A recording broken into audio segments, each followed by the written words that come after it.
बिस्मिल्लाहिर्रहमानिर्रहीम। Programme view point के साथ मैं हूं इमरान यकूब खान। नाज़रीन, कौमी सियासत में आज फिर हलचल हुई। पीटीआई से एक काफ़िला जीटी रोड पे लाहौर के लिए रवाना हुआ, जिसकी क़ियादत अली अमीन गंडापुर वज़ीर आला खैबर पख्तूनख्वा ने खुद की।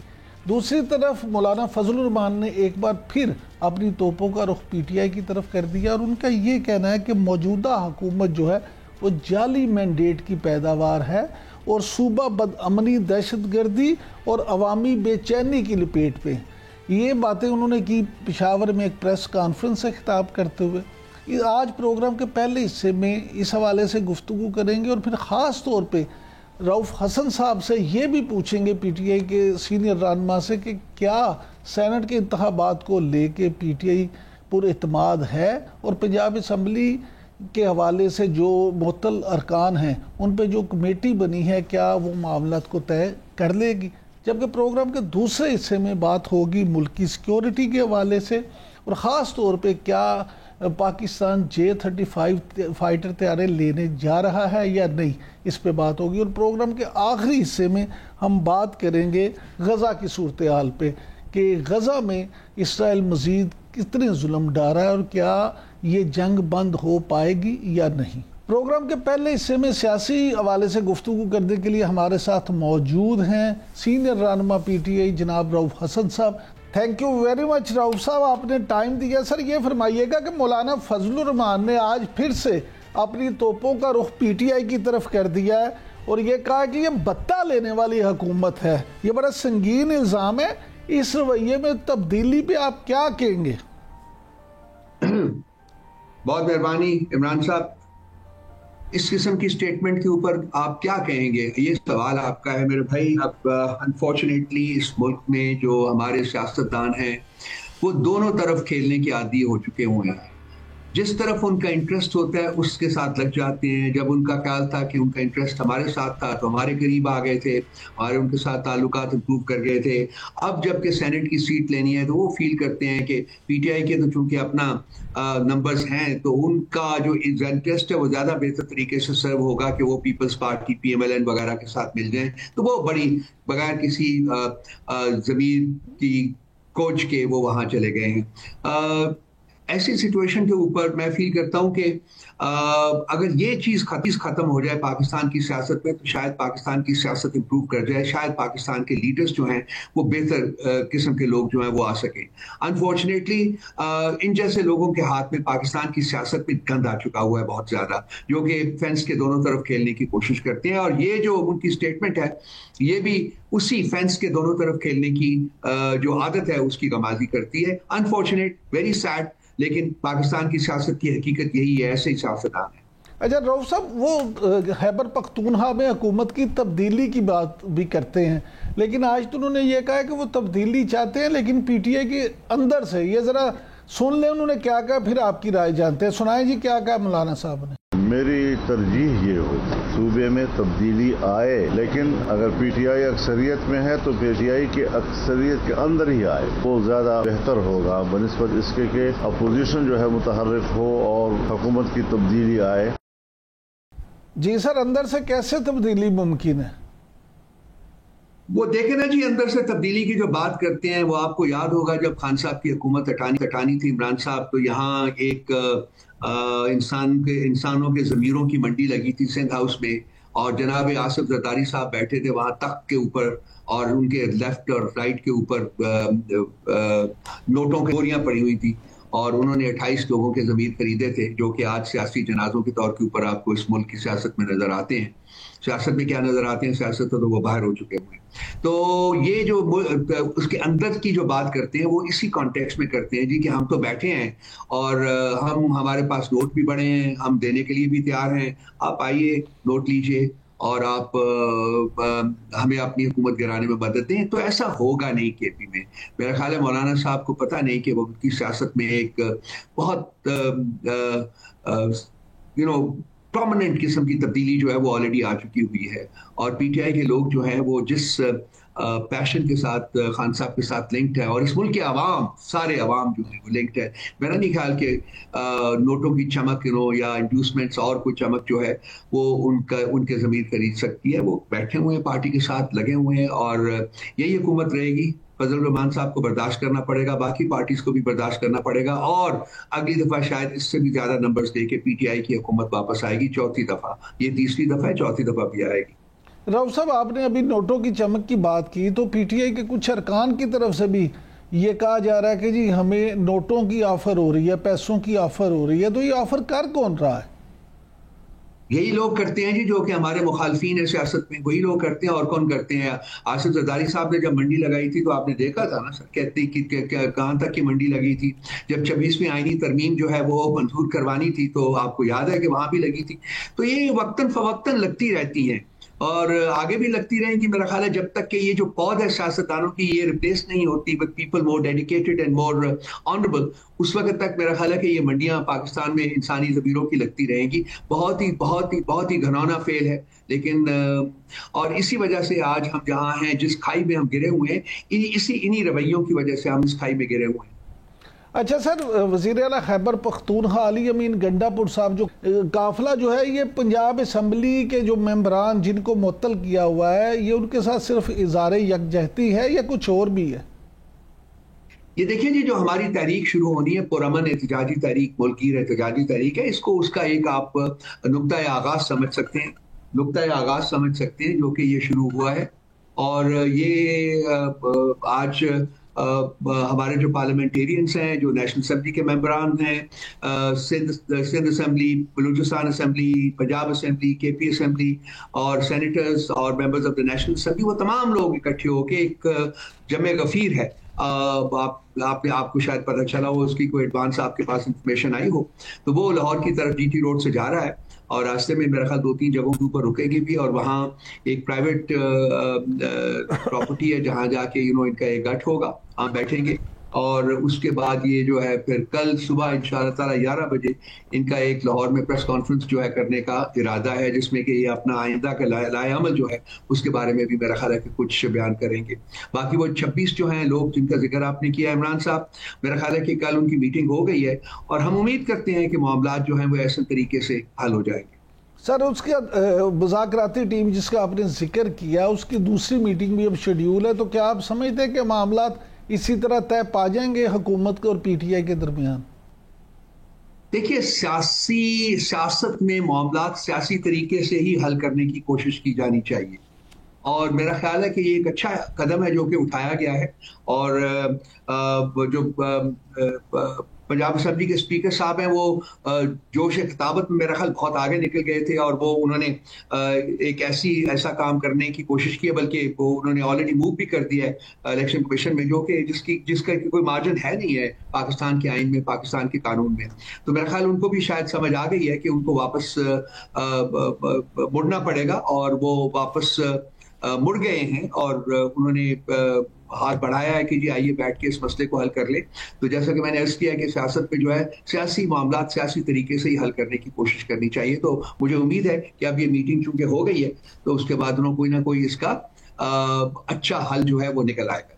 अच्छा राव साहब, ये फरमाइएगा कि बानी चेयरमैन इमरान खान के जो बेटे हैं सलमान और कासिम, उनके हवाले से जो ये कहा जा रहा है कि पीटीआई की जो तहरीक चलेगी उसको वो लीड करेंगे, क्या वाकई ही वो लीड करेंगे, या कुछ पीटीआई के लोग कहते हैं नहीं वो सिर्फ आएंगे और वालिद मोहतरम से मुलाकात करके वापस चले जाएंगे? देखिए जी, वो लीड तो खान साहब खुद कर रहे हैं, वो आपको पता है, उन्होंने पेट्रन इन चीफ का ओहदा जो है वो लिया है और वो इसको खुद लीड कर रहे हैं। सो अब खान साहब को तो रिप्लेस नहीं करना किसी ने। दूसरी बात यह है कि ये आ रहे हैं, अपने वालिद साहब को मिलेंगे, और इस तहरीक में भी उनकी शिरकत जो है वो मुतवक्के है, वो इसमें शरीक होंगे, अपना हिस्सा डालेंगे, और जिसके लिए वो आ रहे हैं। अच्छा राव साहब, ये फरमाइएगा कि आपका एक बयान सामने आया कि ये जो तहरीक हम चलाने जा रहे हैं दूसरी तहरीकों से मुख्तलिफ होगी, तो ज़रा फरमाएंगे कि क्या मुख्तलिफ होगा इस तहरीक में? देखिए, पहले जो तहरीकें चली हैं इमरान साहब हमारी, वो एक जगह के ऊपर फोकस की जाती थी, जैसे कि हमने मीनार पाकिस्तान के ऊपर जलसा कर दिया, और हमने या संजानी में जलसा कर दिया या फिर हम डी चौक में जलसा करने जा रहे थे, जो कि अनफॉर्चुनेटली जिसमें बहुत कुछ गलत हो गया। इसी तरह से और भी जगहों के ऊपर। तो एक होता था कि वन इवेंट फोकस तहरीक होती थी एक खास जगह के ऊपर।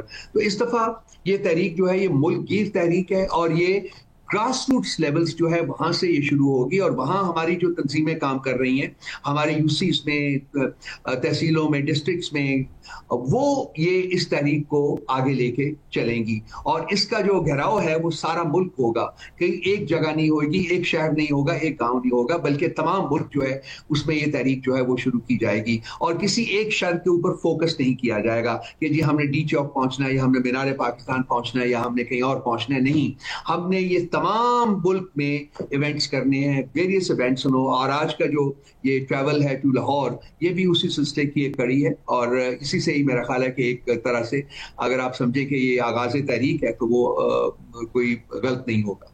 तो क्या सर आप समझते हैं कि पंजाब में इस दफा आपको तहरीक चलाने दी जाएगी या फिर हुकूमत जो है इंतजामिया के जरिए से इसको कुचलने की कोशिश करेगी?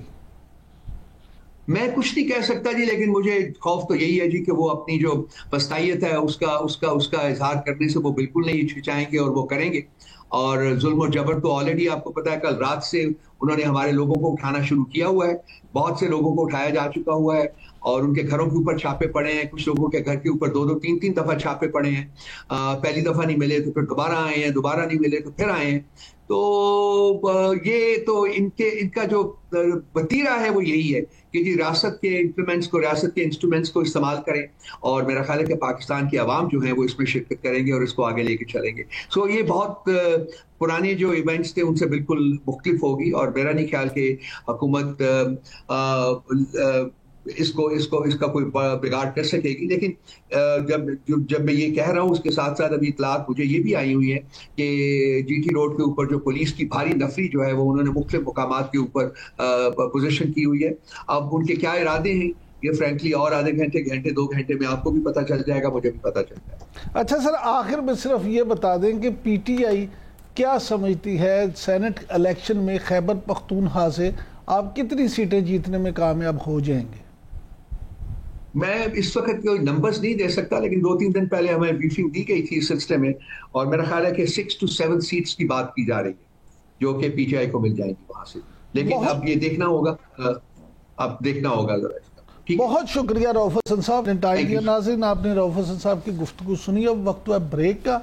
ब्रेक से जब वापस आएंगे तो हमारे साथ मौजूद होंगे एयर वाइस मार्शल जनाब इजाज़ महमूद मलिक साहब और हम उनसे बात करेंगे कि पाकिस्तान चीन से जो नए फाइटर तैयारे लेने जा रहा है J-35, तो उससे पाकिस्तानी जो दिफा है वो मज़ीद कितना मजबूत होगा। कहीं मत जाइए। Welcome back. नाज़रीन, पाक भारत जंग के बाद ये खबरें सुनने को मिली कि पाकिस्तान चीन से J-35 फाइटर जेट जो हैं वो लेने जा रहा है और जिससे हमारा जो दिफा है वो मज़ीद मजबूत होगा। लेकिन अब कुछ इस तरह की खबरें भी आ रही हैं कि जैसे ये इरादा तर्क कर दिया गया है। हकीकत क्या है, इस पे बात करेंगे और इसके अलावा इस पे भी बात करेंगे कि इंडिया रूस से जो Su-57 फाइटर जेट लेगा, क्या पाकिस्तान और इंडिया का जो दिफाई निज़ाम है उस पर इससे कोई फ़र्क पड़ेगा? इन सारी बातों का जवाब जानने के लिए ख़ास तौर पे आज हमने प्रोग्राम में दावत दी है air vice marshal retired Ijaz Malik साहब को। Thank you very much Ijaz Mahmood Malik साहब। सर, यहीं से शुरू कर लेते हैं कि पाकिस्तान ने ये जो J-35 फाइटर जेट ख़रीदने का फ़ैसला किया था, अब ये जो खबरें आ रही हैं कि शायद ये इरादा तर्क कर दिया गया है, तो क्या ये खबर दुरुस्त है और अगर दुरुस्त है तो इसकी वजूहात क्या हैं? जी बहुत शुक्रिया। ये एक जाहिर है बड़ा हसास नौइयत का कौमी मामला है और इसके हवाले से अगर कोई र्यूमर्स जो हैं वो मीडिया पे या सोशल मीडिया पे कहीं आप ने ऑब्जर्व की हैं तो हमें यकीनन ये हमारी जिम्मेदारी है कलेक्टिवली कि हम मिल के उन गलत जो खबरों को उसको डिस्पेल करें और लोगों के साथ हकीकत और जो उससे अटैच जो इंफॉर्मेशन है वो शेयर करें। देखिए, पहली बात तो ये है कि मैं आपकी इजाजत से 2 मिनट लूंगा कि ये एक्सप्लेन करूं कि ये जो दिफाई इक्विपमेंट होता है, खास तौर पे जो बहुत एक्सपेंसिव और कटिंग एज टेक्नोलॉजीज होती हैं, ये कोई ऑफ द शेल्फ या ओवरनाइट शॉपिंग लिस्ट वाली चीजें नहीं होती। इसके पीछे हम अगर एयरफोर्स के हवाले से बात करें तो हम अपनी जो ऑपरेशनल ज़रूरियात हैं मौजूदा और जो मौजूदा हमें थ्रेट्स हैं उसको जहन में रखते हुए अगले 5 से 10 साल का हम एक पीरियोडिक जायजा लेते हैं एयर हेडक्वार्टर्स में, सारे जो सीनियर एयर बोर्ड मेंबर्स होते हैं, और उसमें फिर हम अपने दुश्मन की जो कैपेबिलिटीज हैं और उनके जो इंडक्शन प्रोग्राम्स हैं उन सब चीज़ों को आगे प्रोजेक्ट करके फिर ये एक बहुत ज़्यादा डिस्कशंस के बाद ये अपने फोर्स गोल जो है उनका तयन किया जाता है, अपनी इंडक्शन का प्लान किया जाता है, और इस चीज़ को एयर स्टाफ रिक्वायरमेंट या ASR कहा जाता है कि ये ASR हम डेवलप करते हैं। और वो फिर जो है वो जो मुतल्लिका प्रोक्योरमेंट से रिलेटेड या ऑपरेशनल प्रोक्योरमेंट से रिलेटेड जो हमारे लोग होते हैं वो उस चीज़ को फिर उस जेनेरिक रिक्वायरमेंट के अगेंस्ट, उस रिक्वायरमेंट में किसी कंपनी का, किसी मुल्क का, किसी ब्रांड का नाम नहीं होता। हम अपनी प्योर रिक्वायरमेंट जो है ना उसको डेफिनेटाइज करते हैं। उसके बाद हमें अवेलेबल ऑप्शंस जो है वो बोर्ड को दी जाती थी, और जिसके अंदर फिर पता चलता है कि जी ये जो ब्रांड्स हैं या ये जो मॉडल्स हैं उस इक्विपमेंट के वो अवेलेबल हैं। फिर उनकी स्टडी की जाती है, फिर उनकी जाके बातचीत की जाती है, उनकी बजटिंग देखी जाती है, उनकी कैपेबिलिटीज देखी जाती हैं, उसका 5 से 10 साल तक उसको मेंटेनेंस प्रोग्राम देखा जाता है, उसके स्पेयर सपोर्ट को देखा जाता है। इन तमाम जो है ना पहलुओं को देखते हुए फिर शॉर्ट लिस्टिंग होती है एक प्योर ट्रांसपेरेंट ऑपरेशनल जो है प्रोफेशनल क्राइटेरियन को, और जब ये हो जाता है तो फिर हम वो बातचीत आगे बढ़ाते हैं। अब ये जो पीछे जंग के तनाजुर में बातें चल रही थी कि शायद जंग की वजह से हम ये जहाज ले रहे हैं या हमें कोई फौरी तौर पे कोई चीज़ एकदम से फ्लाई करके हमारे पास आ जाएगी, ऐसा होता नहीं है। ऐसे कोई एग्रीमेंट या अरेंजमेंट मुल्कों के दरमियान बहुत कम होते हैं कि जहाँ पे कोई चलती हुई गाड़ी पे सवार हो जाए, यानी जंग जारी हो और वो अपना इक्विपमेंट आके उसमें जो है वो पिचिंग कर दे। तो ये डायनामिक समझाने का मकसद ये है कि आपके जो नाजरीन हैं उनको ये पता हो कि ये असल प्रोसेस क्या है। ये बड़े ट्रांसपेरेंट और बड़े मलिक साहब ये तो प्रोसेस प्रोसीजर तो सारा समझ आ गया। मेरा सवाल वही खड़ा है कि क्या J-35 तो मैं अब आगे आता हूँ ना जी। F-35 की रिक्वायरमेंट, उसके ट्रायल्स वो हम बहुत पहले कर चुके हैं, उसका इस जंग से कोई ताल्लुक नहीं था। इफ एट ऑल जंग के बाद हमारे ताल्लुकात में और गर्मजोशी आई है, उनके इक्विपमेंट की मार्केटिंग हो गई, ब्रांडिंग हो गई, तो वो हमें एक और अच्छी जो है ना ट्रीटमेंट दे रहे हैं। जो है मैं इसकी टाइमलाइंस तो नहीं बता सकता, बीइंग ए रिटायर्ड पर्सन मेरे पास ऐसी कोई खबर नहीं है, लेकिन ये हमारे एजेंडा पे है, इसको हम परसू कर रहे थे, इसको हम परसू कर रहे हैं। दोनों साइड्स का एग्रीमेंट है। ये कब डिलीवर होते हैं, कब ऑपरेशनलाइज होते हैं, ये हम आने वाले वक्त में देखेंगे। दिस प्रोजेक्ट यानी हम लेने जा रहे हैं, चीन भी देना चाह रहा है, लेकिन कब आएंगे ये अभी दिन का नहीं पता। ऐसे ही है सर? जी, वो पता इसलिए नहीं चल सकता। देखिए वो अपने पीएलए एयरफोर्स में भी अभी उन्होंने रिसेंटली ये प्रोग्राम शुरू किया है। तो ऐसे नहीं है कि वो हमें ओवरनाइट हमें एक स्क्वाड्रन दे देंगे। मैं समझ गया हूँ। अच्छा सर, ये फरमाइएगा कि भारत रूस से Su-57 फाइटर जेट लेने जा रहा है, इससे आप क्या समझते हैं कि जो तवाज़न है खित्ते में उस पे कोई फर्क पड़ेगा? देखिए जी, ये सारी जो है ना फ्यूचरिस्टिक और हाइपोथेटिकल चीजें हैं। वो पहले आप देखें कई साल वो यूरो फाइटर लेने की कोशिशों में थे, फिर अमेरिका से F-22 की उनकी डील पता चला कि हो रही है, फिर अल्टीमेटली वो यूरो फाइटर के बजाय या अमेरिकन जहाज़ों के बजाय उन्होंने राफेल लिया। तो सब दुनिया ये कहने लगी कि अब बैलेंस ऑफ पावर जो है ना वो एयर पावर के हवाले से वो इंडिया के पास चला गया है और पाकिस्तान के ऊपर पता नहीं क्या हो जाएगा। लेकिन आपने देखा कि उसका क्या हुआ। ठीक है ना, मैं उस बहस में ही नहीं जाना चाहता। अब अगर वो रूस से, पहली बात तो ये है क्या रूस इस वक्त खुद जिस जंग में फंसा हुआ है, क्या वो इस पोजीशन में है कि वो कोई नई इक्विपमेंट किसी को सेल कर सके? पहला क्वेश्चन। दूसरा क्वेश्चन, क्या भारत को वाकई उसकी जरूरत है? ये बिल्कुल ग्रे एरियाज। तो हमें ये देखना है कि अगर हम ये असम्पशन मान भी लें तो इसको मटेरियलाइज होने में बहुत तवील अरसा लगेगा। उस वक्त तक जो डायनामिक्स हैं उसकी हम प्रोजेक्शन नहीं कर सकते।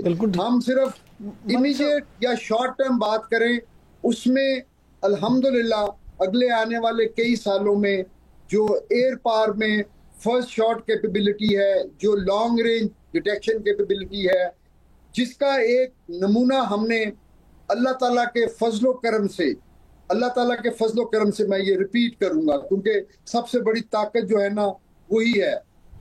हमें हरदम ये दुआ करते हैं कि नस्र मिनल्लाह, नस्र मिनल्लाह, ठीक है ना, तो और उसके लिए कोशिश करती हैं। अच्छा सर, तो, ये मलिक साहब थोड़ा सा मौजू को आगे बढ़ाते हैं। ये फरमाइएगा कि ईरान के सुप्रीम लीडर जो है आयतुल्लाह खामनेई, उन्होंने अमेरिका को धमकी दी है कि जी मशक़ वस्ता में जो अमेरिकी अड्डों को दोबारा भी वो निशाना बना सकते हैं। आप क्या समझते हैं कि मिडिल ईस्ट में अभी जंग ठंडी नहीं हुई? क्या ईरान वाकई हमला कर सकता? देखिए, पाक भारत थिएटर हो या मिडिल ईस्ट का थिएटर हो, जंग का टेम्परेचर कम होता है, सीज फायर का वक्फा जो है ना अगर उसको अच्छी तरह सपोर्ट किया जाए तो वो तवील हो जाता है। जब तक कश्मीर का मसला रहेगा हमारी जंग रहेगी, जब तक फ़लस्तीन का मसला रहेगा वो मुसलमानों की इजराइल से जंग रहेगी।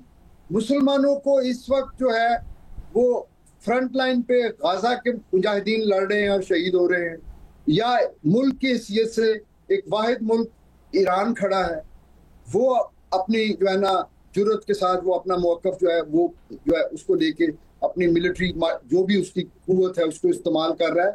तो अगर आप देखिए ना, अगर नेतन्याहू ये स्टेटमेंट दे रहा है कि जी अमेरिका को चाहिए कि ईरान पे एक और अटैक कर दे, क्योंकि पहले अटैक में वो न्यूक्लियर कैपेबिलिटी जो है ना वो डैमेज नहीं हुई सही तरह से, तो अगर नेतन्याहू ये स्टेटमेंट दे रहा है तो सुप्रीम लीडर की स्टेटमेंट तो कोई ऐसी अचंभे की बात तो नहीं है ना।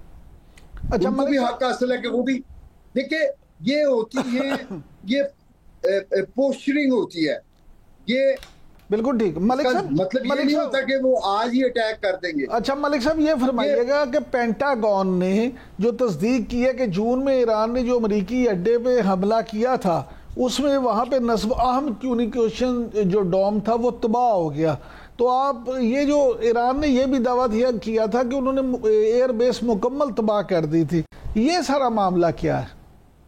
अच्छा देखिए, चूंकि इसके ऊपर बिल्कुल पीस मील में ना थोड़ी थोड़ी करके इंफॉर्मेशंस मिल रही हैं, अभी हतमी तौर पे इसके कोई जिसको रियल आप कहते हैं ना फैक्चुअल प्रूफ्स वो ना अमेरिका ने दिए अपने जो उन्होंने लॉन्च किए ऑपरेशंस, ना ईरान की तरफ से वो जो है ना जिसको हम टेक्निकल लैंग्वेज में कहते हैं जी बैटल डैमेज असेसमेंट, वो प्रॉपर इलेक्ट्रॉनिक जो है ना मीन से होती है और वो ऑथेंटिकेटेड होती है। जब तक वो क्लेम्स वो सामने नहीं आते, ये खबरें दोनों तरफ से चलती रहेंगी और इनको बस जो है ना हम सिर्फ मीडिया कंजम्पशन तक रखें, इसकी बेस के ऊपर कोई हम हिस्टोरिक पर्सपेक्टिव में कोई ऑथेंटिक स्टेटमेंट या ओपिनियन नहीं दे सकते। अच्छा मलिक साहब, ये फरमाइएगा कि अमेरिका ने चीन के साथ पैसिफिक जंग के तनाजुर में एक बड़ी एयरफोर्स ड्रिल का जो आगाज किया है, इसमें कहा जा रहा है कि स्पेस फोर्स और एयरफोर्स के 12,000 अफराद जो हैं वो और 350 तैयारे हिस्सा ले रहे हैं। आप इस सारे मामले को किस तरह से देखते हैं? देखिए जी, जो चाइनीज इंटरेस्ट है वो साउथ पैसिफिक में ताइवान के इशू के हवाले से और उस पूरे सी में अपनी सुपरमेसी रखने के लिए वो उस स्पेस को जो पानी की जो स्पेस है, मैरीटाइम स्पेस आप कह लें, उसको अमेरिका अपने एलाइज के जरिए अमेरिका उसको कंटेस्ट करता है और चाइना राइटफुली ये समझता है कि वो उसका हक है कि वो अपने इंटरेस्ट उसमें देखे। वो उसी हिसाब से वो अपने बेसिस डेवलप करते हैं, उसी हिसाब से वो अपनी force projection carrier task groups के जरिए बनाते हैं। तो ये बिल्कुल ये उस पोस्टरिंग और उस पावर प्रोजेक्शन का एक हिस्सा है जो दोनों साइड जो हैं वो पहले भी करती रही हैं। इस दफा जरा जो आप ये नंबर्स बता रहे हैं, इससे ये जाहिर है एक तासुर मिलता है कि ये मैग्नीट्यूड इसका बड़ा है और वो जाहिर है जो चाइना तरक्की कर रहा है, चाइना की मिलिट्री फोर्स बढ़ रही है, क्योंकि आप ये देखिए कि आज से 10-15 साल पहले चाइना ज्यादा फोकस जो था वो डिफेंसिव कैपेबिलिटी पे था और इकोनॉमिक पावर पे था। उन्होंने इकोनॉमिक पावर के तौर पे अपने आप को मनवा लिया है। अब वो अपनी फोर्सेस की जो स्ट्राइक कैपेबिलिटी है, एयर के थ्रू, स्पेस के थ्रू, सी में से अपने जो है बेसिस और प्लेटफॉर्म से वो उसको बढ़ा रहा है। तो ये एक ऑनगोइंग प्रोसेस है और ये आप उसको देखेंगे कि चाइना चूंकि एक ग्लोबल सुपर पावर के तौर पे इमर्ज कर रहा है, तो ये चाइना अपना मिलिट्री मसल बिल्कुल दिखाने में हक बजानिब है। बहुत शुक्रिया नाज़रीन, आपने गुफ्तगू सुनी। अब वक्त है ब्रेक का। ब्रेक से जब वापस आएंगे तो इसराइल और गजा की सूरत हाल पे बात करेंगे और हमारे साथ मौजूद होंगे साबिक सफीर जनाब जमील अहमद खान साहब। कहीं मत जाइए।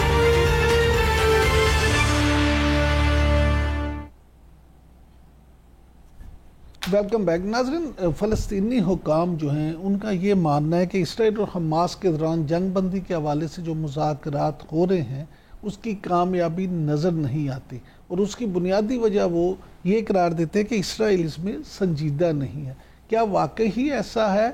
और गज़ा में खुराक के मुतलाशी जो 798 फ़लस्तीनी शहीद किए जा चुके हैं, क्या बाकी लोगों को भी वहाँ ग़ज़ा मिल पाएगी या नहीं? इस पे बात करने के लिए ख़ास तौर पे हमारे साथ मौजूद हैं साबिक सफ़ीर जनाब डॉक्टर जमील अहमद खान साहब। Thank you very much Khan साहब, आपने टाइम दिया। सर यहीं से शुरू कर लेते हैं कि फ़लस्तीनी हुकाम जो ये ख़दशा ज़ाहिर कर रहे हैं कि कतर में इसराइल और हमास के दरमियान होने वाले मुज़ाकरात जो हैं वो कामयाब होते दिखाई नहीं देते, तो आप क्या समझते हैं कि आपको नज़र आता है कि कोई नई जंगबंदी होगी या नहीं हो सकेगी? नहीं, जंगबंदी तो होगी अल्टीमेटली, क्योंकि जो फ़लस्तीनियों का हशर इन्होंने कर दिया है गजा में, तो वो हशर उस स्टेज पर ले गए हैं कि लोग या तो भूख से मरें या गोली से मरें या अपनी सरजमीन छोड़ दें तो शायद जिंदा रह जाएं। और यही हालात पैदा कर दिए गए हैं बतदरीज अगर इसको देखा जाए। मगर ना ऐसा कैसे हो सकता था कि 4 मरतबा सीज फायर की बात आई और चारों मरतबा अमेरिका ने इसको बीटो कर दिया और दुनिया चीख चीख कर रह गई है। दुनिया इस पर खासतौर पर अवामुन्नास, बाकी हुक्मरानों का जो यूएस और उनके अलाइज हैं वो तो उनके साथ हैं इजराइल के, और अगर वो साथ ना दे तो इजराइल तो अपने पैरों पर इस तरह नहीं खड़ा हो सकता है पूरे उसमें। और बाकी को तो छोड़ें, अपने घर की बात कर लेते हैं। गल्फ कंट्रीज का जो पहले रिलेशंस थे वो रिलेशंस चल रहे हैं, OIC के मेंबरान के जो पहले रिलेशंस थे वो चल रहे हैं। पाकिस्तान थोड़ी सी एक तवाना आवाज है जो इंटरनेशनल लीगल फ्रेमवर्क में रहते हुए जो पाकिस्तान आवाज उठा सकता है वो उठा रहा है, लेकिन मजमूई तौर पर एक इतना बड़ा प्लेटफॉर्म जो कि 57 ममालिक का प्लेटफॉर्म है, जिसका कि चार्टर में दिया हुआ है और उसके चार्टर के पहले ही प्रियम्बल में दिया हुआ है कि फलस्तीनी काज को और अल-कुद्स अल-शर्फ को उसकी प्रोटेक्शन के लिए, उसकी पासदारी के लिए सारे मिलके काम करो। और ये सिक्योरिटी काउंसिल का इसमें रेजोल्यूशन भी है। तो उसके बावजूद और उनके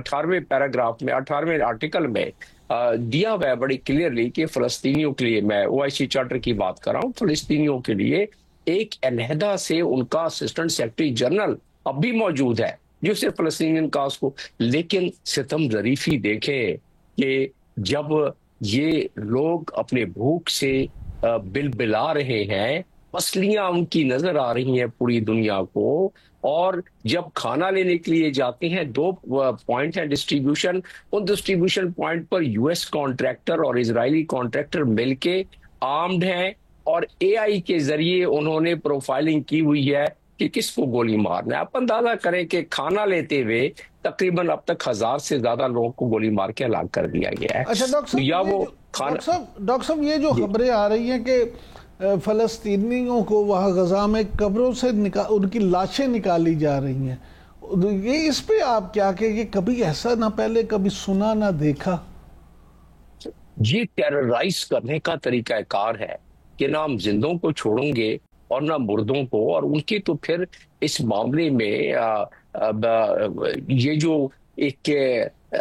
उनका एक रहा है शुरू से वतीरा सेटलर्स का और इजरायलियों का, वो यही रहा है कि ऐसे खौफ और हिरास और ऐसे ज्यादा खतरात लाक पैदा कर दो, क्योंकि और तो कोई बोल नहीं रहा है। वो जो लोग अपनी सरजमीन पर हैं, जितने देर तक अपने कदम जमाए हुए हैं, हमास के पास जब तक कोई थोड़ा बहुत असला रह गया है, जिसकी वजह से वो बिल्कुल सारे के सारे तमाम टनल में नहीं जा सक रहे हैं, खासतौर पे हॉस्टेजेस जो रह गए हैं 10, उनकी वजह से। तो नेतन्याहू का ये जो दौरा आपने अभी देखा 1 हफ्ते का, और अब कल ही वापसी हुई है, फिजाओं से हमारी उन 57 ममालिक के 3-4 ममालिक है जिनकी फिजाओं से गुजर के गए हैं और फिजाओं से गुजर के वापस आ गए। ठीक है, उसमें यूएस के एलाइज भी थे, जिसमें कि इटली है, फ्रांस है, ग्रीस है, बाकी ममालिक हैं जिनकी फिजाओं से, और आईसीसी के वारंट है। आईसीसी के वारंट के मुताबिक जिस कंट्री के हुदूद से ऐसा शख्स गुजरे जिसके खिलाफ वारंट है,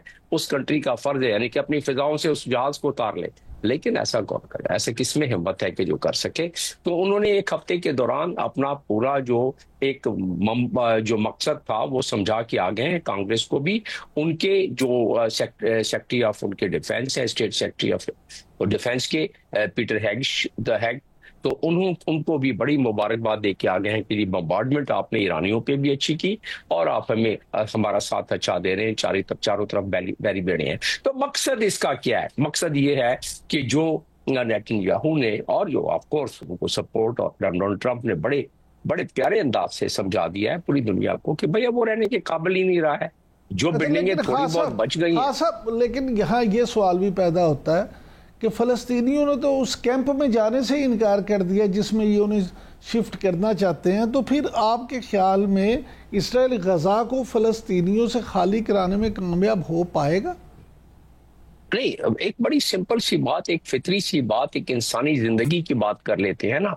इंसानी जिंदगी चंद दिनों के लिए कायम रह सकती है बगैर खाने के, और बगैर पानी के तो ज़ाहिर है चंद दिनों के लिए, बगैर खाने के कोई उसके 3 हफ्ते तक आदमी पसलियां जो उनके जिस्म की चर्बी है वो इस्तेमाल होती रहती है। लेकिन 3-4 हफ्ते के बाद तो उसने इसकी मौत तो उसके सामने रक्स कर रही होती है। तो उस मौत को या तो गले लगा ले या फिर उस कैंप में चला जाए, या जो अभी आने वाले दिनों में अनाउंस होने वाला है, जो लगता है जिस पे बहुत तेजी से काम हो रहा है कि जो गिरदो नवा के ममालिक हैं वो कितने फलस्तीनियों को एक्सेप्ट करते हैं। और फिर ये तो बात कह दी गई है ना कि उनको अच्छी जिंदगी वहां मिलेगी। यहाँ तो घर टूट गए हैं, खंडरात हैं, और इजराइल ने कह दिया है कि ये सिक्योरिटी का मामला ये हमारे पास ही रहेगा, यानी कि वो तैनाती अपनी रखेंगे। और अब भी उन्होंने जो रखा हुआ है, कहते हैं अगर हम चाहे सीज फायर कर दें, लेकिन ये 2 जो कॉरिडोर हैं, रफा वाला और दूसरा कॉरिडोर जो वेस्ट में जाता है वेस्ट बैंक में, वो हमारे काबू में होगा। मतलब ये है कि हम हर एक शख्स को बाकायदा स्क्रीनिंग करके भेजेंगे। तो जो इस वक्त हालात और जो जिंदगियां तंग कर दी गई हैं, तो लोग या तो मौत को गले लगाएं, या वो जो कैंप कायम किया जा रहा है उसमें जाएं, या फिर गिरदोनवा के मुल्क में जाएं, या फिर मौत को अपने गले लगा लें।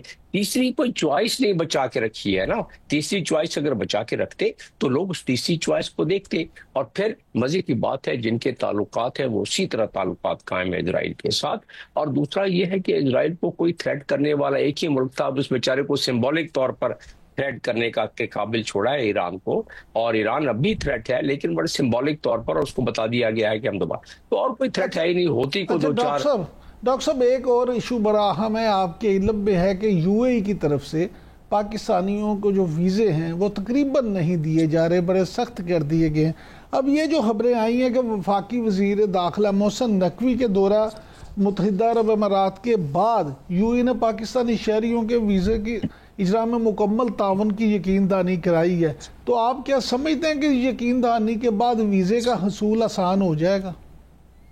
डिप्लोमेटिक अंदाज में उसको यकीन दहानी कराई जाती है, जो वीजे का उनके सहल करने के लिए उनके जो पैरामीटर है, क्योंकि देखें ये हर मुल्क का एक सॉवरन हक है, जिसको चाहे वीजा दे, जिसके लिए तंगी पैदा करे, जिसके लिए आसानी पैदा करे। ठीक है, ये हमारा ब्रदरली मुल्क है, हम एक्सपेक्ट करते हैं। उनको कुछ शिकायतें हैं, जब मैं भी वहाँ तैनात था तो उनको कुछ शिकायतें होती थी, तो फौरन जाके हम उन शिकायतों को दूर करते थे। मुझे यकीन है कि जो मोहसिन नकवी या वहाँ के सफीर जो हैं, उन्होंने उनकी शिकायतों को दूर करने के लिए कुछ गारंटीज दी होंगी, इसीलिए अब ऑफिशियल पासपोर्ट को दोबारा उन्होंने वीजा फ्री कर दिया। डिप्लोमेटिक पहले भी था, तो डिप्लोमेटिक और ऑफिशियल, और इसमें थोड़ी जो अभी रिजेक्शन लेवल ज्यादा था उस पैरामीटर्स को थोड़ा कम कर देंगे, तो रिजेक्शन मैं नहीं समझता कि ऐसा होगा कि जिस ऑफिस 100 आदमियों ने अप्लाई किया तो उसमें 99 हो जाएंगे, ऐसा नजर नहीं आता है। क्योंकि उनकी जो कबाहतें हैं और उनकी जो शिकायतें हैं और उनकी जो रिजर्वेशंस हैं यूएई के, वो कुछ बढ़ गए हैं, और उसमें बहुत सारे अवामिल शामिल हैं। उसमें थोड़ा बहुत जियोपॉलिटिकल मामलात का भी अंसर शामिल है, जिसकी वजह से कुछ सहूलत नजर आती है इस मीटिंग के बाद कि उसमें कुछ पैरामीटर्स को रिलैक्स करेंगे, लेकिन मैं नहीं समझता कि वो बिल्कुल ऐसा रिलैक्स हो जाएगा कि जो अप्लाई करेगा उसको वीजा मिल जाएगा। लेकिन डॉक्टर साहब आप क्योंकि खुद भी वहाँ सफ़ीर रहे हैं, बहुत सारे पाकिस्तानी वहाँ जाके कंपनीज बनाते हैं, कारोबार करते हैं, जिससे दोनों मुल्कों के दरमियान कारोबारी हजम में भी इजाफा होता है। तो क्या आप समझते हैं कि अब जो पिछले कुछ अरसे से यहाँ से लोग कंपनियां भी नहीं बना पाते थे, तो अब उसमें कोई आसानी आपको नजर आती है? कंपनियां बनाने में तो बहुत आसानी है। वहाँ यूएई में वन विंडो सिस्टम है, आप जब चाहें जहां जाके वन विंडो सिस्टम के तहत आपको जो उनके खासतौर पे फ्री जोन है, आपको अक्रॉस द विंडो एक दिन में 24 घंटे में 36 घंटे में आपकी कंपनी खुल जाती है। और वो तो जाहिर है दुनिया इसीलिए तो यूएई में चारों तरफ से पैसे लगा रही है। लेकिन एक बात और माननी पड़ेगी कि पाकिस्तान का एक प्रोफाइल खासतौर पे इस जंग के बाद जो 10 मई के में हमने कामयाबियां समेटी हैं, उसके बाद एक प्रोफाइल इन गल्फ कंट्रीज में भी और बाकी दुनिया में भी बहरहाल बढ़ा है। उस प्रोफाइल के बढ़ने की वजह से कुछ हमारी जो सहूलियात है, जैसे तिजारत की सहूलियात हो गई, हमारी जेएमसी नहीं हो रही थी बहुत दिनों से। जेएमसी का मतलब है ज्वाइंट मिनिस्ट्रियल कमेटी, जिसमें के ज्यादातर चीदा फैसले उसी कमेटी में होते हैं और बाद में दस्तखत होते हैं मिनिस्टर लेवल पे और प्राइम मिनिस्टर लेवल पर। वो अभी रिसेंटली हुई है। तो इन तमाम, और फिर मुझे जो कुछ फीडबैक मिल रही है कि अब जो इमिग्रेशन वाले वहाँ काउंटर पे बैठे हैं वो काफी वेलकमिंग अंदाज में पाकिस्तानियों के पासपोर्ट पे स्टैंप लगा रहे हैं। अब कुछ तो इलेक्ट्रॉनिक सिस्टम है, बाकी जो जाके काउंटर पे जाते हैं। इसी तरह सऊदी अरब में भी जो जा रहे हैं अब वीजे के लिए, इसके लिए, उम्रे के लिए, तो वो भी उनको भी काफी इस मरतबा खास तौर पे जो प्रोफाइल हमारा बेहतर हुआ है उसकी वजह से ये एक वतीरा है कि जो खास तौर पर अभी अमेरिका की तरफ से एक अच्छा रुझान पाकिस्तान की तरफ और रिलेशंस में जो बेहतरी हुई है। जब हमारे सिपाही सालार को उन्होंने लंच दिया और 1 घंटे के बजाय 2 घंटा, और व्हाइट हाउस के जो उनको दौरा कराया गया, ये एक बड़ी कलीदी नेचर को होता है उनकी हिस्ट्री में। यूएन के ट्रेडिशन, इसके यूएस के ट्रेडिशन में, अमेरिका के, ये है कि जिसको ओवल ऑफिस का दौरा कराया जाए उसको अहमियत उसकी हाइट्स के करीब जो उसको बहुत उरूज पर अहमियत दी जाती है।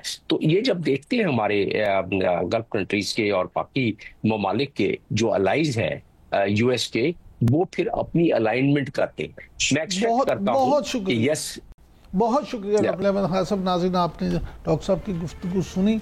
उनका ये मानना है कि पाक भारत जंग के बाद पाकिस्तान को अल्लाह ताला ने जिस इज़्ज़त से नवाजा है, उसके असरात ये भी ज़रूर सामने आएंगे कि यूएई अब पाकिस्तान के लिए मज़ीद आसानियाँ करेगा। आज के लिए इतना ही। कल आपसे फिर मुलाकात होगी। कल तक के लिए इजाज़त दीजिए। अल्लाह ने के बाद।